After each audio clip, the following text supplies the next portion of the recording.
नमस्कार. आपल्या अभिनयाच्या कारकिर्दीत एक चरित्र नायिका व चतुरस्र अभिनेत्री म्हणून नावलौकिक असणाऱ्या एका ज्येष्ठ अभिनेत्रीचा पाय कापल्याने दुर्दैवी निधन झाले. त्यांच्या निधनावर संपूर्ण मराठी सृष्टी हळहळली. चला तर मग जाणून घेऊयात कोणते आहे ते ज्येष्ठ अभिनेत्री व काय आहे संपूर्ण माहिती.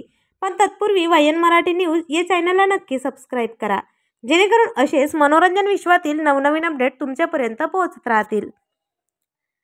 मित्रांनो, ती ज्येष्ठ अभिनेत्री म्हणजेच नयनतारा.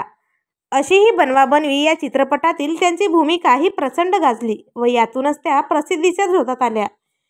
त्यांनी त्यांच्या कारकिर्दीत कार्टी प्रेमात पडली, शांतेचं कार्ट चालू आहे, स्मार्ट वधू पाहिजे या नाटकात उत्तम भूमिका साकारली. मात्र सगळं काही व्यवस्थित असतानाच त्यांना मधुमेहाने गाठले. वयाच्या 63व्या वर्षी त्यांचा पाय कापल्याने त्यांचे दुर्दैवी निधन झाले. तब्बल 3 वर्ष त्या या आजाराशी तोंड देत होत्या. मात्र त्यांची ही झुंज अखेर अपयशी ठरली. त्यांची निधनाची बातमी मिळताच मराठी सृष्टीत एकच खळबळ उडाली होती. बातमी जुनी असली तरीही मराठी कलाविश्वातील एक निखळता तारा हा कायमचा आपण गमावला हे विसरून चालणार नाही.